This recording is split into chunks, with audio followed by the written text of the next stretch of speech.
Welcome to another video. This is a deck profile. My deck called Toad Scroll. And this is a double-toed scroll. Ta-da! Now, any of you who know about this card, and of course we did highlight it on our Pokemon card of the day a couple months ago, or a few weeks ago. This card is ridiculous. It's Slime Mold Colony. Says, and I quote, "Cards in your opponent's discard pile cannot be put into their hand by an effect of your opponent's abilities or trainer cards." That stops Clara, Tulip, Pokestop, and cards like that. And retrievals and super retrievals and all sorts of other nonsense. Important cards in lots of decks. And you're probably seeing it online a bunch. It's shutting down like Roaring Moon and some other things. It's helpful. That doesn't necessarily stop Roaring Moon, though. It's the EX, it's the EX that stops Roaring Moon. Well, okay, that's true, too. I'm sorry. So, but you'll see Toad School doing that. And that stops Pokestops in Roaring Moon and stops, like, Golden Goes and Garbodors. Right. This does not slow down dark patches or things that go straight to the bench or things that go into your deck, but it does keep them going to your hand. So this is a good bench setter that causes lots of havoc. And I'll give you an example. Go Dingo. Goldingo relies on recycling energy. Now, yeah, you can put it back into your deck, and that's good, but if you just want to retrieve it to discard it again and do your attack, you can't because of this little son of a gun. And this is the EX, and this is how you take people out. He does 80 base, but he does 40 more for your bench Pokey that have energy attached. You have a full bench, that's 280. And his ability, Protective Mycelium, prevent all effects of attacks used by your opponent's Pokemon done to all of your Pokemon that have energies attached, which means that's what you want to do. You want to have energies attached. So there's two ways to do this. Now, currently, this deck is a 4-2-2. So we have 4 baby toads and 2 each of these. We've played it a bunch. It needs a third attacker, so it's probably going to need a third EX in it. Yes. But you probably only need 2 of these because they're mainly there for the bench. They do have an attack, but you're not going to use it often. If you're using it, you're losing. Yeah. This is how you kill things. So you can do a nice big one. Well, the other thing you do is you pair it with something like Torterra. Because everything in this deck is evolutions. Yes, it's all evolutions. That also helps you put down some energy on it. And guess what? Grottle. Grottle helps you search. Trill. It helps you search for your Toad Scrolls, Toad's Cools, anything you need, really. Any of the green babies you need.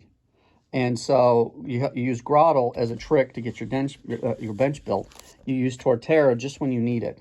And once your bench is built, Torterra becomes, he's not a huge number, but he's a huge attack. And that's not a small number. And then guess what else we do? It's a grass deck. By Cricketune. It's a grass deck. So we Cricketune it. So that helps with everything. That gets Torterra up into the V range, or the small EX range, and it gets Toad School up over 300. So those are both really good. Now, the thing that's wrong with this deck, we haven't totally sorted it out yet. My son built this deck, and we're still working on it. We're using Babarrel as the search engine. And this deck, you're getting rid of the stuff out of your hands. You don't seem to need Squovit or anything else yet.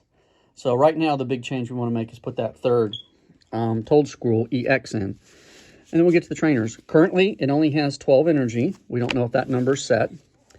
These are the supporters for card draw, and of course we could put another research in, maybe another Iona. Those we're working with. My son loves this Larry card. If you don't know what Larry does, it serves a purpose. You flip a coin. If you lose, you get 1 basic, but if you win, you get any 2 Pokey, and you can see the beauty of that. So it's a little bit of a test, but it's good. A couple bosses, and then we went heavy on both Gardenia's Vigor and Arven. And Arven to help out with the Gardenia's Vigor. And you team it with Earthen Vessels.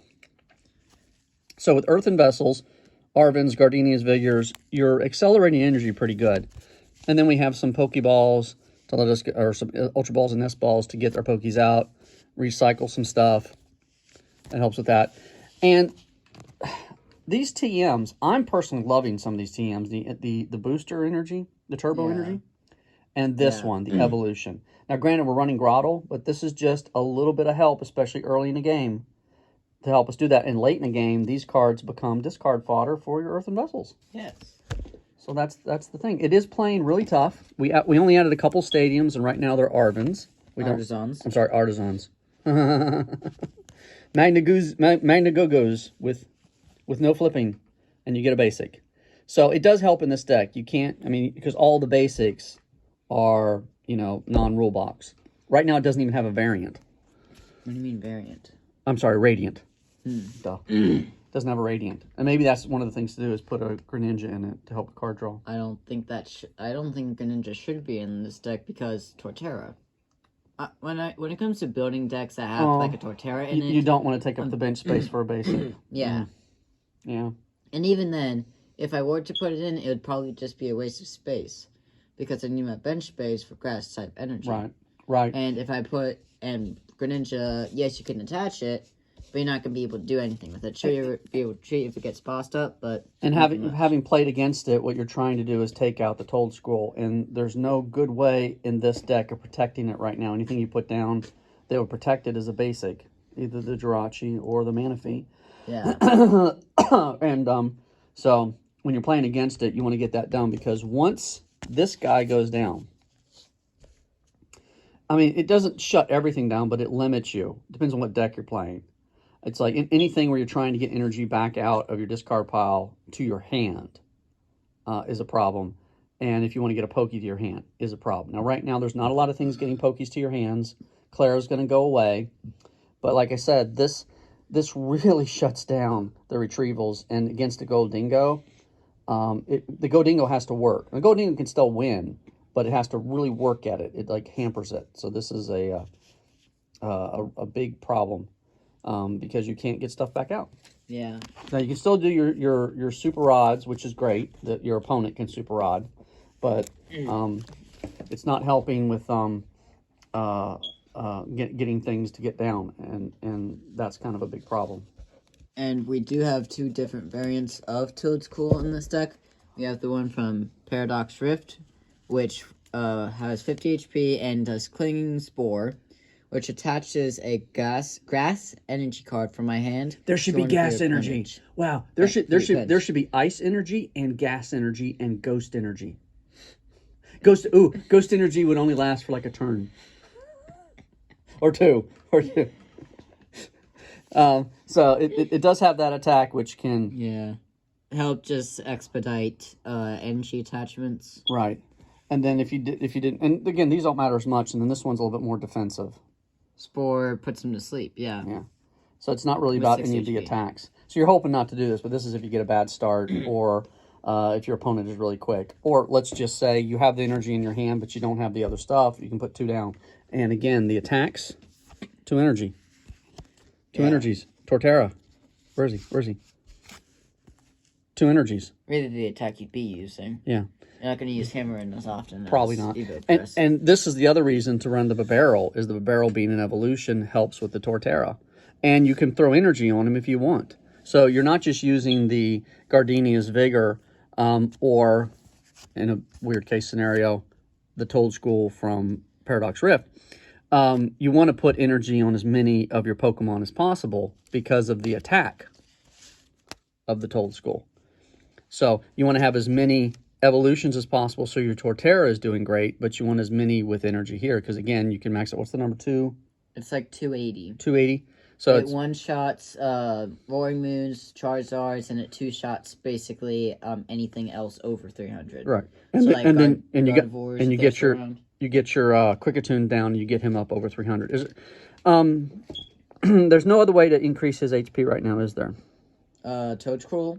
I mean, there's the one thing that lets stage 1s take 30 less damage. Oh, that's right. What's that called? Not Kate. Not, I don't remember what it is. I just know that's the last 2 sets. Less. Yeah, you could put since this is stage 1. Yeah, you could put that in this, so that would help. That would theoretically get him up to a 340. He's also a stage 1. You could put the big balloon on him and retreat him for free. No, but it's either or. I know, I'm just saying. Yeah. There's 2 possibilities you could do to sort of protect them. The big air balloon is for stage 2s, Dad. Oh, that's right. Air balloon stage 2, so never mind. I was trying to think of a way of pivoting between these two. There's not a good way to do it because Torterra has a ridiculous retreat cost. But then again, the thing is with Torterra, 2 energies doing big attacks, and it's very bulky. He's bulky for his size, especially if you get the Kricketune down, and he's a single prizer. So the only double prizer you have is this card, and right now there's 2, and there's going to be 3. It needs the third one. And the reason we found out it needs the third one is, I mean, if you're playing a good deck, the deck's going to kill it, and if you prize one, and that's what happened in one of the games we played. Oh, yeah. And it really affected the game because once I killed that one, the only way to get it out is a super rod. And then you got to recycle it and get it back out. And it just takes too long. You get behind the train. The prize train, as they say. Any other comments? I don't. But, I mean, you did say that you like when we were what's the word? Critiquing. That word. Earlier. Yeah. You were saying that the build is good, but the only problems would be taking out, like, an Ultra Ball or the Larry, which, for Larry, I refuse because... Your card. Well, you might have to take it out, because you want this to be your tournament deck. Yes. But, I mean, Larry's in my Kyurem deck, and Kyurem does just fine. Yeah. Well, Larry's not a bad card. It's just that, and then there's the way the guys online play and all the really good players, and they get things so precise. There's no room for fluff. And that takes away some of the personality from decks and the creativity. Because it's like, I'm going to beat you, and I'm going to use this Larry card to do it. And he works. Half the time, he gets 2 pokies. But then the other time, getting a basic. And that's good for filing out your bench early on. Like, if something gets boss KO'd, you got the basic to just place it down. So he has something. And look at basics about, like, look at your support. Look at how you get your basics out. Yeah, you got your nest balls, and we could increase the nest balls, and you got your ultra balls, but you got to discard. And then you got your Arvin. I mean, you got your artisans. Arvin can get you one of the balls. That's true. But what if you don't have any left? The Larry just goes straight to it. If you get the Larry, you're getting 1 basic. Or he. That's the thing I like about him is when you roll him, he's a Jacques. Yeah. And he's not limited to anything else. He's just whatever you want. Go get 2 cards. So, and that would be true even if you decided to put a weird attacker in here, which I don't think we would do. But this is where you could use Larry in other decks. Larry can get you a basic V or a basic EX to go on your bench. Or a Radiant. There's no limitation. There's no rule box limitation. So that's the thing. So he's not a horrible supporter, and I know some people online would call it that because it's not as useful as others. But he is good. He's not bad. He does something. And but this deck is proving to be a little tricky to play. It's brand new. It's week and a half. Not even. Maybe like 2. Maybe 2. Yeah, it's like no, it is a week and a half. Yeah, so it's playing really well. It's probably gonna be because looking forward to rotation. We both have a problem. I play a Rotom deck. His problem's bigger than mine though. Yes, mine I plays need to a Kyurem deck. Yeah, and I need to take 6 cards out. Mm-hmm. It's not like the standard Kyurem deck that plays like the, what is it, like 30 energy? It plays like 23-ish, and it's still pretty good. Yeah, it's performed well. Even without like the Adventurous Discoveries, and we made a video on it like a month-ish ago. That you can check out on the channel. Exactly. And if and you can also check out on the channel our daily shorts, and apparently there's a Chansey that is at deep risk of being hurt if you people don't help him. But that's up to you to find that short. And Jeez, help me. We'll find out the fate of him on maybe next week's video. But the Kyurem's going to lose a few things. The Rotom is losing all the search engine in that deck is a Tower of Darkness, and it's losing those tools. So we have to rethink them and replay them. I have a Goldingo deck that's doing really well, which may be my replacement. And he's thinking, my son's thinking about using this Toll School to be his replacement if you need it, or just something different to play. And one of the reasons is matchup, because that's the thing we find with some of these decks. We build them really good, playing casual, going to the Poke Club, and everything's great and wonderful, and you really enjoy it. And then you get in a tournament, and it's all about matchup, and everybody in the stupid tournament has gone online and copied a deck list and brought it, and they're playing somebody else's mojo, and sometimes you just don't match up. And Kyurem has that problem. He's like, he can beat 75% of the decks, but there's 2 or 3 he can't handle them. And Yeah. so, and if it's a good player at all, you will lose. Or there are some games where it's just like, I need this. I just need an extra turn, and I'm gonna win. Yeah, or you dead draw. You dead draw a couple turns, whatever it is. Same thing. Rotom is doing the exact same thing. He can beat anything, but he has a couple matchup problems. And so it's trying to look for something, and that's where this Told School. And I made the short about him when he first came out. I was like, how did they let this get printed? Because this is crazy. Because he is sort of a meta killer. He doesn't kill all the metas, but he deeply affects some of them. Yeah. And that's even just throwing him in certain decks you might do just to say, look, I'm playing this other thing, but you can't get stuff out of the discard pile. This stops. Now I know are Pokestops E's or F's? Those are F's because they came out in Pokemon Go. This stops. This makes a Pokestop get rid of 3 cards. Yeah. Because it's just self-milling at that point. Right, and if I'm not mistaken, is this the one that allows you can still do the Pokestop, but your opponent can't? Yeah. Yeah. So it's like Told School and Pokestop. That's why you might see this online a lot, is players who like to play Pokestop. I don't like to play Pokestop because it's like, it's just too chancy. You're throwing stuff away and I don't understand it. And maybe that's just my style. Maybe it's just I'm not good enough. Because it's like, why would I throw things away for no reason? Because you're literally throwing cards away. But, you know, good players and really good decks have versatility in them and they can survive that. And this shuts them down. This shuts down Pokestop. This shuts down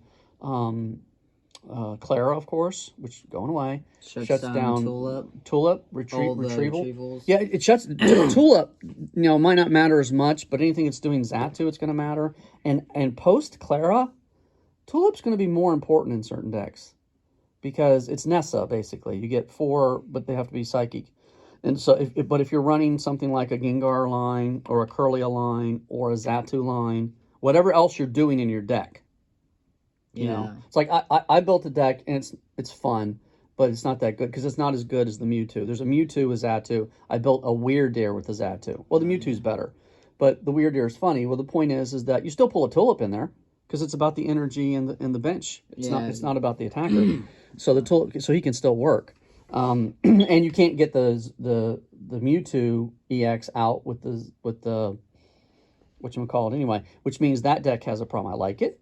But he has the problem of once rotation happens, the Clara that's in that deck has to come out. You have to rely on Tulip. So the only way to get Mewtwo EXs back out of your discard pile is the Super Rod. So hopefully they'll give us a new card with some of the stuff coming out.